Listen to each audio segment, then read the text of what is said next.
নমস্কাৰ বন্ধুসকল, আজি প্ৰজ্ঞান ইউনিভাৰ্ছ চেনেল আপোনালোকক সকলোকে মই স্বাগতম জনাইছোঁ, য'ত আমি আপোনাক জ্যোতিষৰ সৈতে জড়িত আচৰিত গোপন কথা আৰু সমাধান ক'ম। আজি আমি লৈ আহিছোঁ এম নামৰ মানুহৰ স্বভাৱৰ বিষয়ে। গতিকে পলম নকৰি আহকচোন ভিডিঅ'টো আৰম্ভ কৰোঁ। প্ৰিয় বন্ধুসকল, নাম জ্যোতিষ হৈছে এনে জ্যোতিষ য'ত ব্যক্তিৰ স্বভাৱ, ভৱিষ্যত আৰু ব্যক্তিৰ নামৰ প্ৰথম আখৰৰ পৰা জানিব পৰা যায়। যদি ব্যক্তিজনৰ নাম ৰাখি অনুসৰি ৰখা হয়, তেন্তে নাম জ্যোতিষৰ ভৱিষ্যতবাণী শুদ্ধ হ'ব পাৰে। নাম জ্যোতিষৰ মতে এজন ব্যক্তিৰ নামৰ প্ৰথম আখৰটোৱেও ব্যক্তিজনৰ জীৱনত প্ৰভাৱ পেলায়। নাম জ্যোতিষৰ মতে এজন ব্যক্তিৰ নামৰ এক বিশেষ তাৎপৰ্য বহন কৰে। এজন ব্যক্তিৰ ব্যক্তিত্ব আৰু ভৱিষ্যতৰ কিছু কথা তেওঁৰ নামৰ প্ৰথম আখৰৰ পৰাই জানিব পাৰি। নাম জ্যোতিষৰ মতে এজন ব্যক্তিৰ কিছুমান গুণ আৰু দুখ তেওঁৰ নামৰ প্ৰথম আখৰৰ পৰাই ক'ব পাৰি। এম আখৰেৰে নাম আৰম্ভ হোৱা লোকসকলৰ বিষয়ে জানো আহকচোন। ইংৰাজী আখৰ এম, যাক অসমীয়াত ম বুলি সম্বোধন কৰা হয়। নাম শাস্ত্ৰৰ মতে এনে লোকে অতি সততাৰে সম্পৰ্ক আৰু অন্যান্য সম্পৰ্ক বজাই ৰাখে। প্ৰেমৰ সম্পৰ্ক বজাই ৰাখিবলৈ যতু কৰুণাস্তি চেষ্টা কৰে।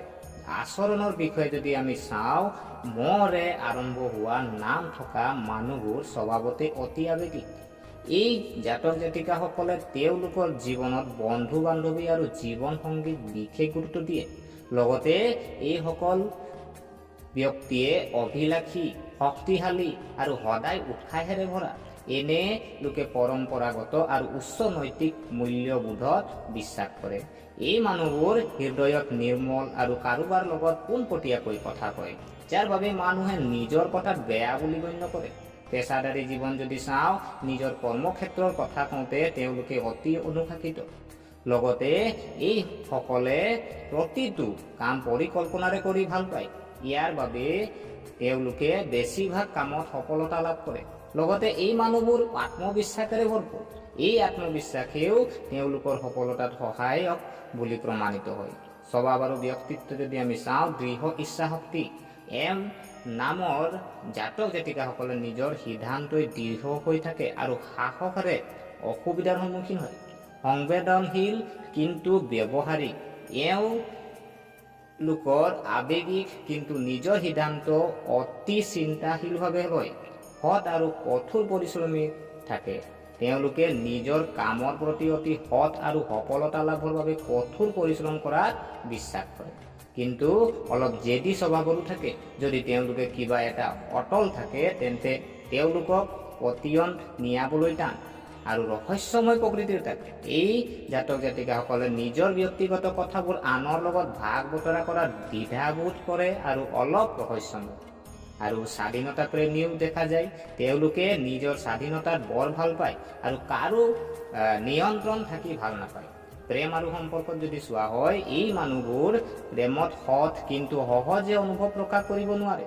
তেওঁলোকে নিষ্ঠাৱান আৰু বিশ্বাসযোগ্য অংশীদাৰক ভাল পায় আৰু কেতিয়াবা আমি আমাৰ কামত ইমানেই ব্যস্ত হৈ পৰে যে সম্পৰ্ক সময় দিবলৈ অক্ষম হৈ পৰোঁ। আৰু কেৰিয়াৰ আৰু সফলতা যদি চোৱা হয়, কঠোৰ পৰিশ্ৰমী হোৱাৰ বাবে তেওঁলোকে নিশ্চিতভাৱে জীৱনত সফলতা লাভ কৰে। ব্যৱসায়, প্ৰশাসন, শিক্ষা, ৰাজনীতি আৰু প্ৰযুক্তিবিদ্যাৰ সৈতে জড়িত ক্ষেত্ৰত ভাল কেৰিয়াৰ গঢ়িব পাৰিব। আৰু এইসকল জাতক জাতিকাই ৰিস্ক ল'বলৈ ভয় নকৰে আৰু নিজৰ পৰিচয় সৃষ্টি কৰিব বিচাৰে। শুভ ৰং যদি আমি চাওঁ, শুভ ৰং আৰু সংখ্যা, ভাগ্যৰ যদি সংখ্যা চোৱা হয় 4, 5, 8 আৰু শুভ ৰং যদি চোৱা হয় নীলা, বেঙুনীয়া আৰু সেউজীয়া। আৰু শুভ দিন যদি আমি চাওঁ বুধবাৰ আৰু শনিবাৰ। জ্যোতিষৰ প্ৰতিকাৰ কিছু দিয়া হৈছে। জ্যোতিষৰ প্ৰতিকাৰ যদি চোৱা হয়, প্ৰতি বুধবাৰে ভগৱান গণেশক পূজা কৰক, শনিবাৰে আটকজনক দান কৰক আৰু ঋণাত্মক শক্তিৰ পৰা হাত সাৰিবলৈ আপুনি কলা ৰঙৰ সূতা বা ৰুদ্ৰাক্ষ পিন্ধক। প্ৰিয় দৰ্শক, গতিকে আশা কৰোঁ আপোনালোকে ভিডিঅ'টো চাই ভাল পালে। যদি এই ভিডিঅ'ই আপোনাক কিঞ্চিত মানুহ লাভান্বিত কৰিছে, তেনেহ'লে লাইক কৰিব, শ্বেয়াৰ কৰিব আৰু আমাৰ চেনেলটো ছাবস্ক্ৰাইব কৰি উৎসাহিত কৰিব বুলি আশা ৰাখিলোঁ। পুনৰ লগ পোৱাৰ প্ৰতিশ্ৰুতিৰে আজিলৈ বিদায় মাগিলোঁ। ধন্যবাদ।